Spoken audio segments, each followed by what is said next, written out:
If Helen Keller, all right, is blind and deaf, Yeah. what language does she think in? I literally walked around today for a mile and a half. What language does she think in? You're talking about like, well, does she even have like an internal dialogue? I mean, has to. She wrote a book. When did you come up with this? I don't know where. This what you fall Well, the asleep to? times when I I'm don't like, know what's Blaine, wrong what's with the matter with you? Because he like looks upset and he's like, I'm just thinking. I think this is what is what he's talking about. Good stuff. All right, the 76ers are now 3-0 with James Harden. Is Tom Brady really finished playing football? And we take questions from the greatest grassroots movement of all time, the Booster Club. I'm Jake Crane, and welcome to Crane & Company.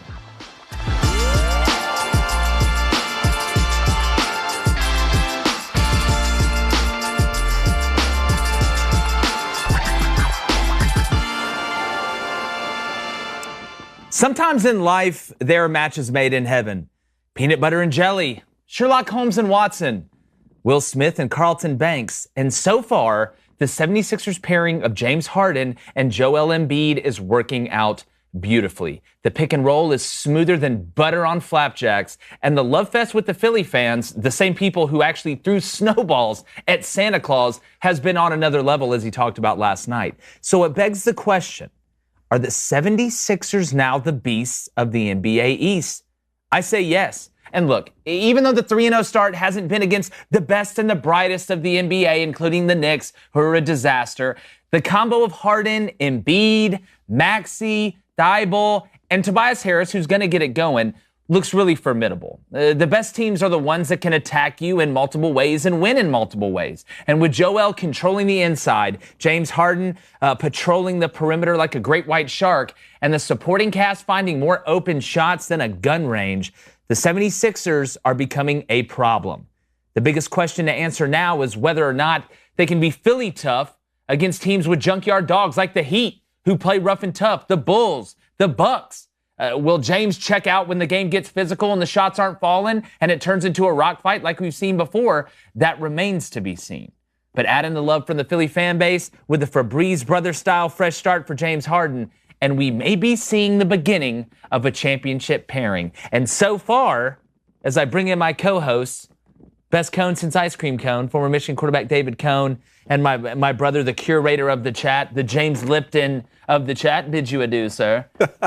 It seems like when I talked about the trade that I said was going to happen. You did say that. Between the Nets and the Sixers with Ben Simmons and James Harden and, some on the periphery, that it would work out better for the 76ers. And before Blaine comes in here and talks about, it was against Sister Mary and the poor, I really love the fit.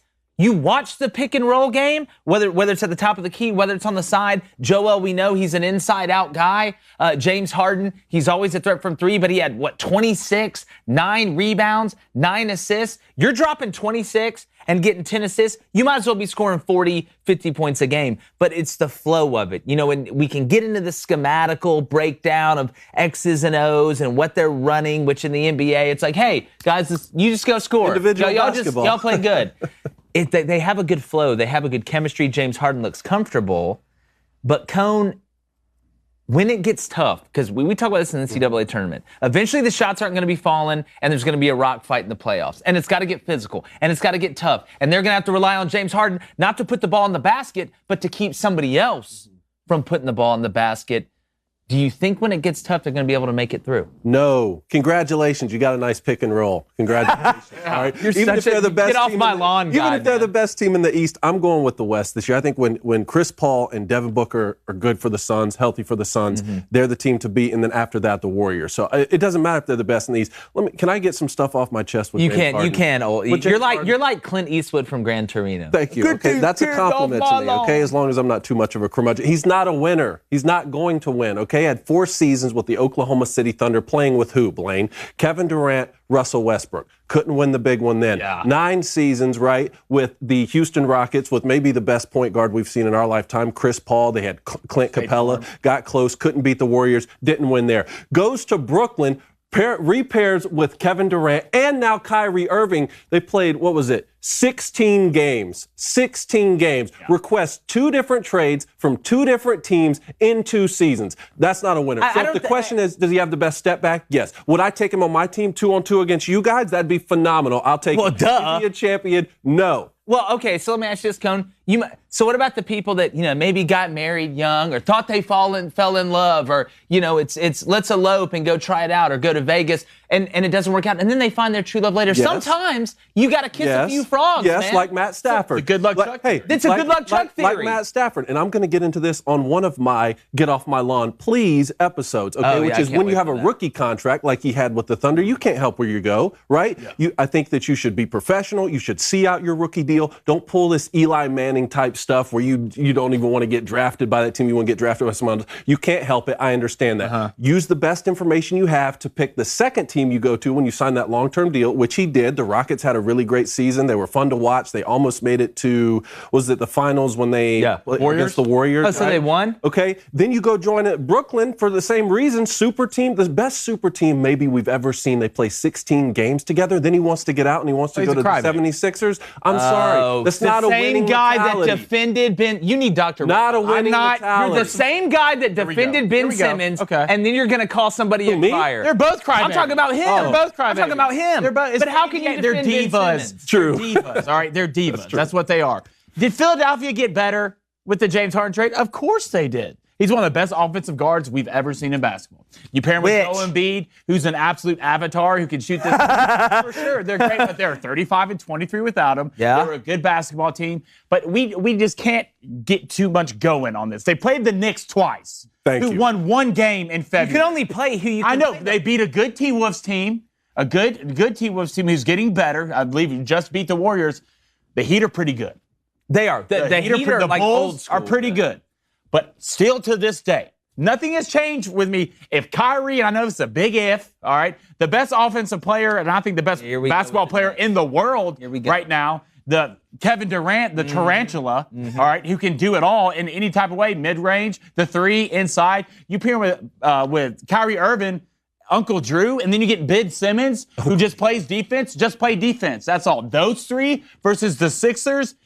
Give me the Brooklyn all day, and it's not even close. Look, I mean, I haven't seen somebody get so caught up with the Nets since the last time I went fishing. But they say a picture is worth 1,000 words. We have a clip, and I don't want anybody to say a word. Yeah, I'm not going to say a word. We're just going to watch this clip and watch how smooth this is. You could put this on your skin to not get dry skin. It's so smooth. Let's play the clip. Knicks versus Sixers. Just look at this. I'm going to be quiet now. It's beautiful. Oh, little pocket. Good. Corner pocket. Ball game. God, won't beat the Warriors. Knicks play such good defense.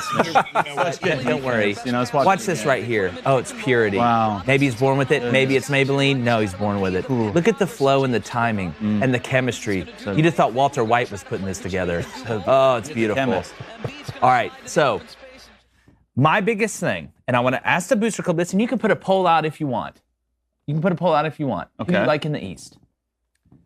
But I'm telling you guys, if I watch this team, and they're going to get challenged more as we go, if we can see they can play a semblance of defense when it counts, and they want to get a little bit physical, especially on that end of the ball, the 76ers, I must say it. And I know the Heat got Tyler, only a hero. We need a hero to save us, right? And the rest of the group over there, if I keep liking what I'm seeing like this, I'm going to tell you, gentlemen, the world, hello world, the 76ers will be the NBA champions this year. Wow. Well, the thing about we're going to find out. We're going to find out pretty quick because their next 4 are Cleveland, who's good, Miami, Chicago, and Brooklyn. I want to see. Good, I want to see it. And I can't. I hope they beat the Nets. I hope they beat the Nets. What did I say? I don't know, but what did I say? What did I say about the Nets? Kyrie has to be full-time. Okay. All right, Kevin Durant's coming back, and need Ben Simmons. That's 2. Because, I mean, realistically, let's think about it. You got Kyrie, Seth Curry, Ben Simmons, Kevin Durant, they gotta Andre play. Drummond. They got to play. Come on, man. They don't play together. They don't play together. I know. That's why I said if. Did you see the tweet when James Harden fell back like in his debut on the chairs for the 76ers and someone said if he had done that at Brooklyn he would have been out for 4 weeks? That's exactly right. He's like, oh my gosh, it works again, guys. James Harden lose like 15 pounds. Look, I'm telling you right now, I'll tell you this too. And maybe in the future I'll probably be dead by then, but 100 years from now, when they find out that Lovie Smith is really James Harden that found a way to travel through time, look at a picture of Lovie Smith right now. Look at a picture of James Harden. Tell me that's not the same person. I don't think we have a Benjamin Button situation going on, but I really think we may have a time traveling situation going on, and that wouldn't be the first time somebody traveled. The beard plays. So the beard plays. The beard does play. Real quick, Blaine, what are they saying in the Booster Club, and why am I right? Wow, really? Well, David, this is what they're saying. Oh. We had a question here from Crane Crazy. How far do you think the Grizzlies go in the playoffs? Look, Ja, we know's a witch. Steven Adams, who's Aquaman, if you haven't figured it out. But I'm not 100% sold on this team completely. Ja doing what he did. They have to rely on Ja a lot. All right? It comes down to talent. Yeah. It comes down to talent. Ja has immense talent. I just don't know as a team how far the Grizzlies are going to That's what I was going to say. I don't want him to get caught up in it. We compared him to Derrick Rose the other day, He's right? bad, yeah. Which I think is one of the highest praise, Derrick right? Rose, little Allen Iverson combination. Okay, and even better, maybe a better shooter than down even a little bit. that combination, right? The thing I want to see though is what we were talking about. Is he just a human highlight reel, or is he a winner? Can he win? True. You know, Well, depending on no matter who. The thing that scares me about Ja Morant, all right, is when you can fly like that and when you can run like that. When you fly like that, sooner or later you have to land. Yeah, all right. true. It's like football almost. And you watch the Lamar Jacksons and the Kyler Murrays. They're always running around, but you notice they never really get hit. Yeah, never get squared up. The longevity for Ja Morant, I want him to play as long as Look what happened to Derrick Rose. Exactly. Right? So that's what scares me. Don't put that in. We're not putting on any evil on anybody. This might be a hot take. We're not doing that. This might be a hot take. But if it came down to it and it was a last shot in the game, I'd rather have Ja Morant than Steph Curry. Really? For sure. Okay. Now that's bold. Well, but I am pulling for the kid. I like him. I like Ja Morant, but I know Steph's not shooting great right now, but I'm not. I think he clutch just situation. Stepped out of bounds. Give me Ja. I think all right, I have to give this person credit. Yesterday, they're already here talking about it. Sasha, how about us that we're talking about taking Texas A&M? Yeah. Sasha, let me be the first. Yeah, go ahead. Sasha, Rub it in. Apologize for my brother who laughed at the thought, scoffed at it, of taking Texas A&M plus 10 at Alabama yesterday. Not only did Texas A&M... Scoffed? Oh, you scoffed. You Jared scoffed. So not only did he laugh at it, but brushed it off. You were correct. A&M, which they have a weird deal with Bama right now. They beat Bama at Bama. Well, Alabama turned the ball over a ton. They had 29 points. J.D. Davidson gave it to him. No, well, handoff. J.D. Davidson. I don't know who has handed the ball off more at Alabama, Jacob Coker or J.D. Davidson. Those are the two I think that have handed off. The only difference between Jacob Coker and J.D. Davidson is Jacob Coker was handing it to his team. Yeah, and he got a clap. That's exactly right. And he won a natty. It's that easy. But great call on A&M. They ended up winning, I think it was 87-71. I mean, they beat him to sleep. You have to play a polka flute to wake him up. So that was a good call, Sasha. My father-in-law called me after they all said, you shouldn't have mentioned him on the show yesterday because they lost. Said, well, I did it before I saw him play. That's exactly right. It's like Kansas. Blaine, one more and we'll move on. All right, we got a question here from Damager. What's up, Damager? And he asked, are the Heat for real? Yeah, we know who the Heat are. We know who. The thing I like about the Heat, don't like them as much as the Sixers. Now that James and the Giant Peach has joined them, the thing about the Heat is they're an old school team to me. They're actually the opposite of what the NBA is a little bit. They're not all about the flash and, some guys are about the flash and the sizzle. The Heat just show up and they go to work. That's why I called them junkyard dogs. Yeah. Because that's what they are. They're guys that'll get on the floor. They'll play physical. So I think it's kind of like a cheat code because do they have the best player? Look, Jimmy Butler, I know. He's elite. Tyler Hero is elite. He's hanging out doing music videos with Jack Harlow. He's elite. He's got a jumper for days. Yeah. And Bam Adebayo. I like their style, but I just feel like the Sixers got a little more. I just feel like they got a little more. And again, though, the Heat are a team that I trust in close games. Yeah. In the playoff, when it matters. Jimmy Buckets. That's what it's going to come. Is Jimmy, I wouldn't even say it's a game of superstars, man. Is Jimmy Butler for real? All right, Jimmy, how far can you take him? Because you're the star. You're the star. That's who you are. Tyler Hero, you know what you're going to get out of him. All right? You know He's a three guy. He's going to shoot threes. He's going to do okay. But Jimmy, his defensive side of the ball, and how many points can you score? Because at the end of the day, everybody has to have a guy.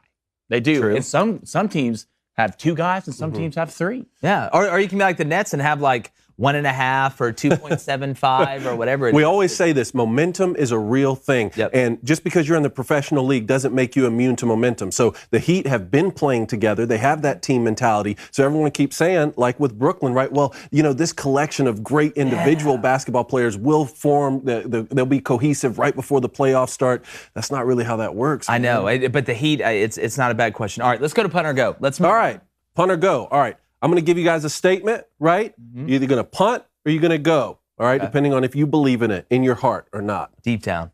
And we're going to start with an emotional one. Hey. An emotional one for the 3 of us. The trust tree. We're in the trust tree right We're here. safe. Here it is. Safe. We're safe. Hold on. Tom Brady. Tom Brady has not played his final NFL game. Jake, punt or go? Okay, I see you moving around over there. I'm starting, and me and Blaine, we've been on different sides of the fence, home improvement style on this. Don't smile at me like that. Don't change your eyes at me like that. Listening to Tom Brady talk, it's really starting to sound like, you get homesick real quick.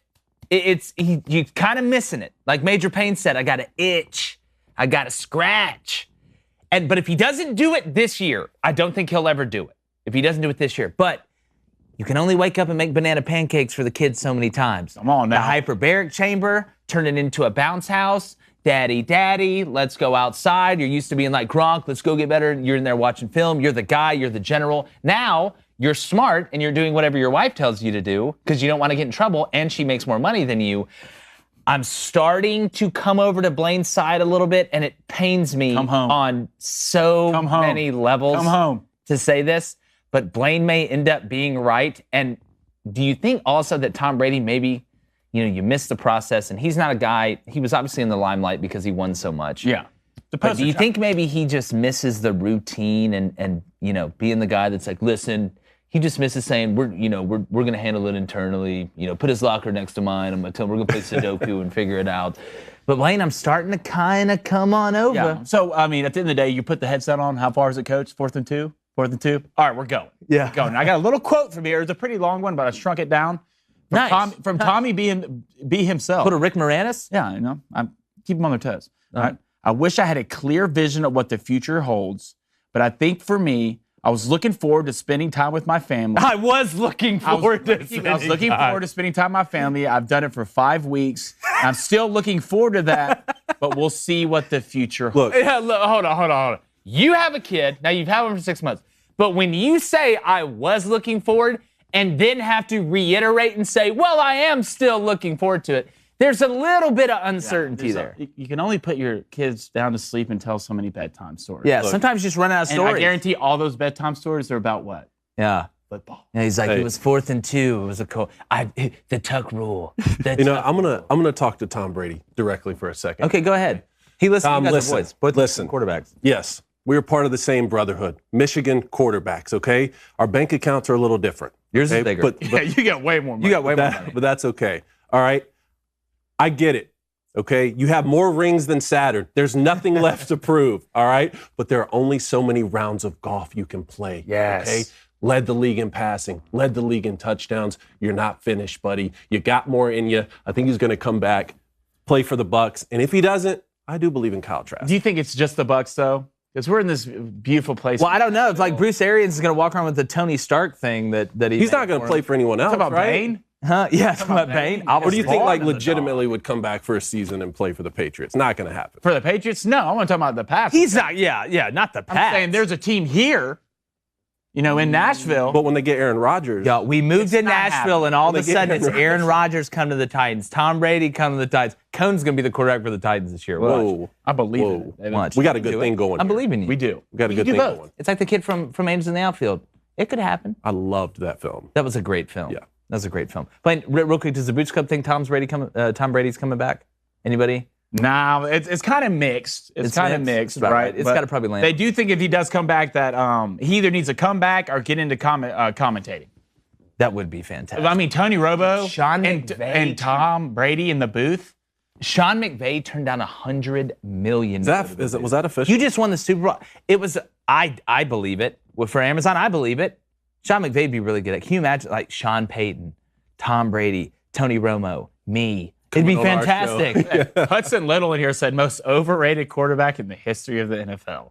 Who? Hudson. No, Hudson. but which quarterback? Tom. Did he switch topics? The most over. No, Hudson, you're just trying to stir the pot. I love it. Stir that pot. Hudson, I love it. Stir that pot. Hudson, we're not at an LSU tailgate. You don't have to stir the. Actually, you don't stir the pot. He's not finished though. He's coming back. All right, next one, punt or go. Actually, we need to come up with some new language because we're going to the NHL, boys. Hey, okay. Booster Club, we heard your comments. We heard your comments, and we're diving in here. Okay, Colorado Avalanche. Yep. Leading the Western Conference, 84 points. Carolina Hurricanes leading the Eastern Conference, 79 points. These two teams will play for the Stanley Cup in June. Punt or go? I'm going to go. You look at the Hurricanes and the Avalanche, and it's not the day after tomorrow. Dennis Quaid didn't call in Jake Gyllenhaal to ask him if he's okay in New York. The thing I like about the Avs, and look, we can talk about the Panthers, the Lightning, with Kurachov and what they've been able to do with him coming back lately in the last 5 games. The thing that I like about the Avalanche, we talk about this in every sport, is being able to win in multiple ways, right? Talked about it at the top of the show. What Darcy's been able to do in goal, I mean, you got a .938 save percentage this past month, because it wasn't like the Avalanche were just ramming the puck in the goal all month.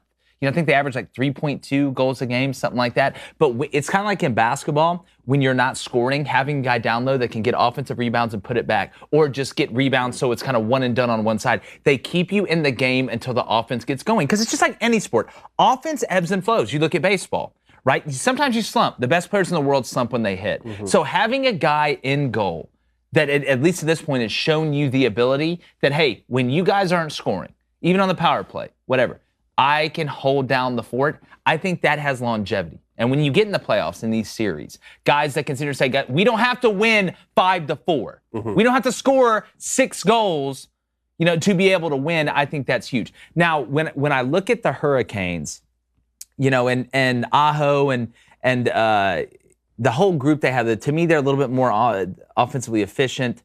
They've had a couple guys step up here. I look at the Panthers and I look at the Lightning. Good quality hockey, as like I mentioned, Kurachov, what he's been able to do for the Lightning lately. I just feel like they are the 2 best teams in hockey. You got one in the East and one in the West. I think we will see them in the Stanley Cup, and it will be fantastic. I think it'll actually be, if they do meet up, a very low scoring. I know that may piss some people off. They may call me for icing on this one.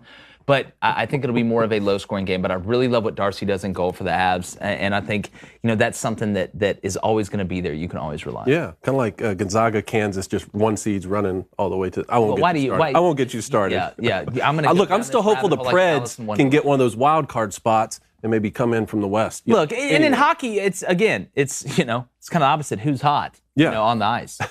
Fair enough. All right. UFC Booster Club. Here we go. All right. A main event in the welterweight this Saturday. UFC 272. Colby Covington, Jorge Masvidal. I'm telling you, this match will end in a knockout. Punt or go? Punt. Covington in a decision. Yeah. What? And I get that the big brother, little brother thing. Masvidal keeps talking about, I trained him and he switched up on me. And it's adding to the element of the fight. It's the oldest story in the book. That the pupil has become the teacher. The thing I like about Covington is, when he was going against Usman, he didn't throw as much at him because Usman's basically a little tank and an unbelievable fighter. And I think the 4 losses combined between Masvidal and Covington have both came against Usman since 2017 for Masvidal, and then since 2015 for Covington. But Covington, to me, and people will talk about Masvidal's takedown defense. I think his takedown defense is a little bit overrated. You got to remember, Masvidal, he's kind of a street fighter coming up, throwing hands. From Miami. Slice. Yeah. Covington is a guy to me that this will go to a decision. I don't think it'll be a knockout. I think Covington will put him up against the cage. I think it'll turn into a wrestling match, which is exactly what Covington wants. Because look, Masvidal take punches. Like we've seen Masvidal. Yeah, he's hard to knock out. He's hard to knock out. But I think from a technical standpoint, when it comes to wrestling, the only way that Masvidal wins is by knockout. Yes. He's got to catch Covington sleeping. I don't think you're going to catch Covington I don't think sleeping. you will either. I actually agree with you. I think it'll go to a decision, and if it does, Colby Covington will win. And I think that Colby Covington can dictate how this fight is fought. Okay, if he wants to stand and strike, then they'll do that. If he wants to try and take down Masvidal, I think that he will be able to do that. And so, look, and also former teammates, former friends, Masvidal sees himself as a mentor to Colby Covington. Everything kind of goes out the window when egos and emotions and that sort of stuff starts to play into a fight, but they are professionals. So, well, Colby has 61 landed takedowns. Okay. That's second in UFC welterweight history. Okay. Welterweight history. The thing about Masvidal, I look at him, he's just got something a little extra about him. Blaine loves the little flash, extra about him. There's some guys you look at like, no, I don't want to mess with that guy. And I don't think Colby wants to stand up with him. No, if I'm Colby, if this fight comes down, if it's on the mat, give me Colby. It's a wrap. But you don't want to stand up with Masvidal because Masvidal's got that look in his eyes when he's jumping off the cage and kicking people in the face. Yeah. And if you get caught by Masvidal, you're not going to wake up until a couple hours. You know what? If it's me, I'm putting a little cash on Masvidal. You want to go show bet? Yeah. You want to go show? Covington is minus 310 right now. Put some hot wings on it. Anything but that. I will swim with sharks before I do that. Yeah. By the way, to the audience out there, before we came here to the Daily Wire, we had a bet during college football season about Ole Miss and Alabama. I took Alabama in the points. Blaine ended up losing, and he ate like the second hottest wings on the Scoville scale. And there's pictures of it that have been memed where Blaine is number one. He was a champ. Like speaking of fighting, you fought through that. I did to eat those wings. I was really proud. I was messed up for a couple days. We went and ate at a restaurant later that night, and Blaine had to walk around outside for like 30 minutes. Like I thought he was, You're a legend. I thought he just walked away. You're a legend. I appreciate it. I thought he just walked away. All right, we got any more pun? Hey, we got a real quick comment from Berg. No, whoever Blaine thinks will win, I'm putting $20 on it.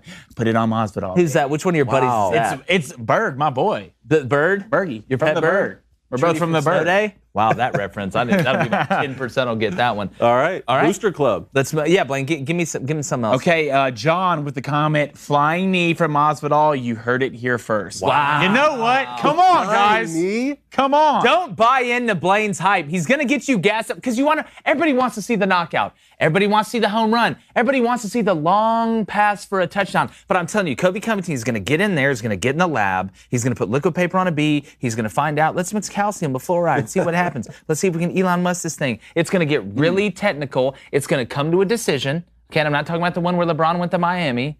I'm talking about the one where he's going to take him to the ground. He's going to put him on the cage. He may choke him out. Win though, because he'll stand with him for a while. Look, right? I think it's going to go. I don't think this. Look, he's going to mix it up. It's not like he's just going to try and do that. But let's not act like Covington can't box. Okay. Let's not act like he can't box. I think he'll stand for a while. But yeah, it's 5 rounds. But if you're Colby, I mean, why though? Well, again, get him in the ground. You're better on the ground because Masvidal hurts you standing. But if Masvidal figures out that you can't take me to the ground, it's going to play exactly into what he wants to do. What else? We got a question here from Tom Morgan. Does LeBron return to Cleveland and play for the Cavs with his son, LeBronny? It's so funny. All the people that burned the LeBron jerseys in Cleveland, and they're like, we're never letting him back to the city. Never again. Would welcome him at 130. He could be older than Dumbledore, and they'd welcome him back. My biggest thing is Bronny really good enough to get to the league without LeBron being like, all right, I'll come too. You know, a Batman-Robin situation. They don't put the Robin signal up there. They put the Bat signal, but hey, I want to be a superhero too. So I don't think it's out of the realm of possibility. I think LeBron will go wherever they want. He can get his son to go. Now, will that be back to Cleveland and they'll make amends for like some sort of farewell tour? Probably. That'd be the top place I would think. But I heard Shaq talking about it. They let him go. The Lakers will never win again or something like that. It's not like they're winning now. Yeah. It's not like they're winning now. Again, Russell Westbrook. I know we say it every day. You got to call John Walsh at 188 missing to find this guy. LeBron's come out and said that whatever the team is, realistically, if Bronny does get drafted, which I think he will, that he's going to go play for him. Really? So how will this play out? Like, whoever drafts Bronny, he'll go play for him? Or will he try and manipulate who drafts him and to get Oh, look, LeBron's going to try and get him to go where he wants to go. I don't know the depth. Look, LeBron helps run that league. Let's not make any mistake here. They're going to do what LeBron wants to do. If LeBron wanted to add a 4-point shot, Adam Silver, who I'm convinced is an alien, they'd do it. So you think he could go to like Jeannie Buss with the Lakers and say, all right, Bronny's up. We want him in the first round. I'm going to play with my son. I don't know if he'd go and say we draft him in the first round. I don't know. I feel like I don't think he's going to dictate the terms where he's going to get drafted. I don't think that'll happen. But I do think, because it'll be at the point where LeBron's probably only got a couple years left. Yeah, or maybe a last year or something like that. Everybody, but I'm sure he'll take a pay cut or whatever he has to do to get to that team. Because, well, realistically, what's the only other time we've seen that? The Griffeys? I mean, father, you've seen son? Griffey's. I think Alomar didn't the Alomars do it? I know Sandy and Roberto. I'm trying to remember that they were brothers. I'm trying to remember if the dad played with them or not. I may be wrong on that, but there's been examples of that. The Griffey's, but they were fired. It was a lot better. We got a question here from Crane Crazy. Blaine, what is y'all's hobby sport you'd like to play during any downtime you might have? We hoop. Everything. Right now, tennis, though. Yeah, look, cone. Switching to the one hand now. Actually, we were just talking about one hand backhand. There might be a new tennis league. Why don't you just stand at the net? You'd be just hell in doubles. Yeah, I get up as quick as I can. Give you 2 rackets and stand right there. Yeah, but sometimes you just got to go baseline. That's another thing. Why don't and again, back to hockey. Why don't you just get somebody that's like 500 pounds and put him at goalie and super wide? Well, you have to be like somewhat agile and athletic to play. Not if you're filling up the whole goal. Well, these are pros. They can put it where they want. Blaine, it's like soccer guys. I'm talking about go get a sumo wrestler, put him in the goal. He's talking about if you're bigger than the goal, there's nowhere to put it. If you're as big as the goal and you stand in front of it, there's no agility. What mountain out there are y'all going to find? Well, where's that guy at? I don't know. Ask Purdue. That's Zach. Have you seen Matt Painter? Have you seen Kofi Coburn? Yeah, they go to the North Pole and they're like, listen, the elves are here. We're the Giants. If y'all got elves, I know you got Giants. What else you got? All right, we got a question from Jerko. Who should the Patriots draft to give Mac Jones a true #1 target? Well, it depends on draft, trade, whatever. To me, I would probably look to trade, but and he may be gone before that. And I'm telling you, Jamison Williams, I know he's coming off the ACL. And again, you can trade up. You can trade outside of the draft, obviously. To me, I think it would be better if they looked beyond the draft, get a guy that's a little more experienced to be able to give Mac, not a brand new, fresh guy. Look, there are not a lot of Jamar Chases running around. They're just going to come and be like, oh, there it is. Oh, there it is. Oh, there it is.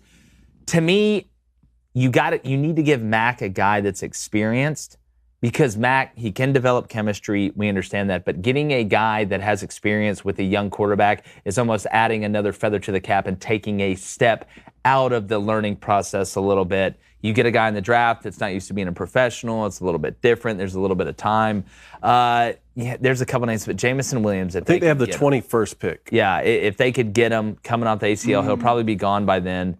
But man, that J-Mo, got a little bit of everything. I ain't getting him. Are you talking about Jamar? I was talking about Jameson Williams from Alabama. Yes. Well, he's going to go top 5. Well, see, that's I'm saying you can trade up. Like, it's just how willing are you? They got a couple young guys at receiver. They do, but that's why I'm saying, to me, I wouldn't go in the draft for it. I would get it. I would trade. I would get them from another team. Because the Patriots do have assets. They do have assets. But get an experienced guy to go with that young group of wide receivers, and you kind of kill 2 birds with 1 stone. What else? I somewhat agree. I still think the Patriots need to worry about secondary. Their secondary first. And they have Malik Willis maybe going to the Steelers right now. Yeah, I'm telling you. Malik's a stud. Called it before the Senior Bowl. Yeah, you did. He went out there and he was just throwing absolute RPGs. Yeah, we're going to be diving into the draft deep here. Oh, for sure. We got to get Mike Tannenbaum on, too. We'll get Mike on. Boy, Mikey T. All right, we got a question here from Hunter Taylor. What team with a chance at the #1 pick is the best fit and most likely team for Jabari Smith? Look, the Magic. I mean, you're looking at right now a lot of mock drafts and Jabari. They're basically building Auburn. You got Chumo Kiki over there too. The thing about Jabari, and we saw it a little bit last night against Mississippi State. Auburn clinched at least a share of the regular season SEC championship with the win at Mississippi State last night. Adding a guy that's 6'10", You're seeing him off the bounce a little bit. He moves his feet really good on defense. He can bend, and he already has an really an elite level NBA shot. I mean, he's hitting turnarounds. He's hitting spot ups. He's hitting shots with his hand in the face, with pressure.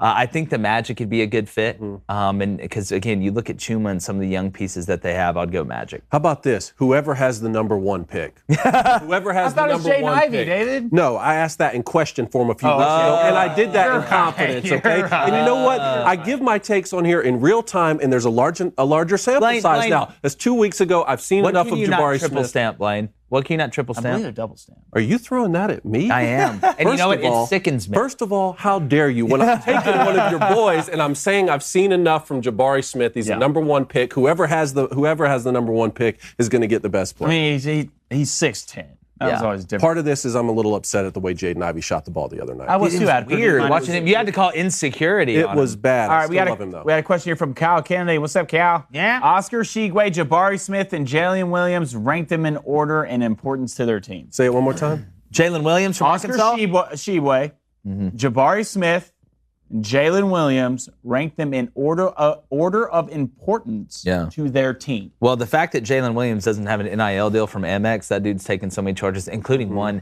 that was an absolute horrible call on top of more horrible calls. Look, there are some that are charges. Okay, some charges you got to eat and live with.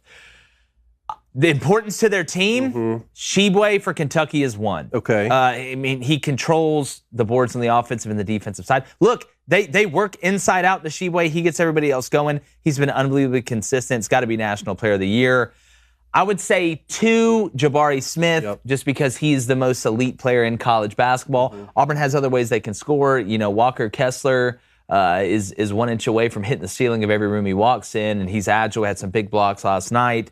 And then Jalen Williams 3 at Arkansas, and it's not a knock on Jalen Williams, but J.D. Notae's huge for them. Devo's huge for them. So I when it comes to March, it's Tshiebwe, Jabari, and Jalen Williams. I have that exact same order. And again, it's not a knock at Jalen Williams. I mean, anyone who's 6'10", who's taking charges like that, who can not foul out of games even when he gets in foul trouble early. But he's not the best player on that team. J.D. Notae is. So you have to put him at 3. And I do believe that, like I just said, Jabari Smith is the best player on Auburn's team and in the nation, but he still has Walker Kessler he can lean on, who I thought was the most important player for Auburn for most of the season, okay, when he was averaging double-doubles. It has to be Oscar Tshiebwe at the top, not only because he's the best player on that team, but you're talking about a team who is constantly injured. When you don't have Ty in there, when Wheeler has to miss games, his double-double presence and his consistency means so much if Kentucky's going to make a look at that front court.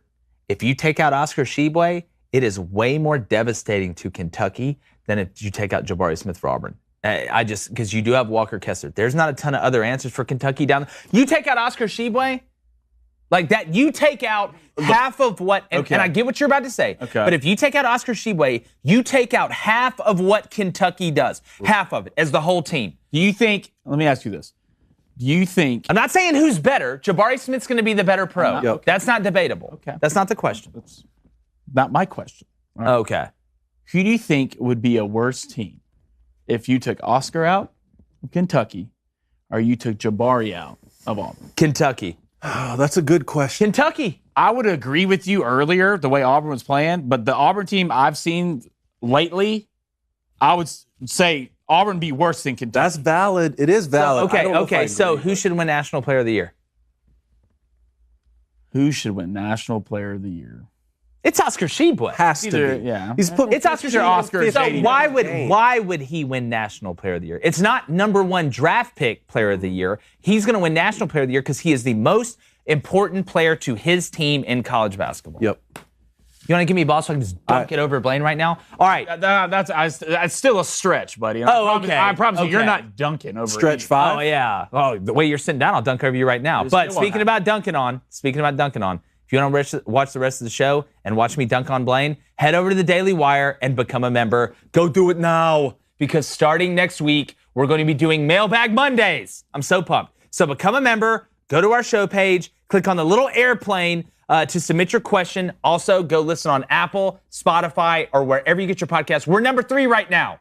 We want to go number 1. All All right, go on there and help us out. I know you guys love the show, and we love you. Remember, it's not our show, it's everybody's show. Y'all are the biggest part of this. Without you, there is no us. Leave a 5-star review. We're shooting up the charts, like I said, and we want to get this thing to number 1. We'll be right back with a lot more, including our picks. 5-2 last night, hotter than a fat kid in a first sleeping bag on a summer evening. David Cohn.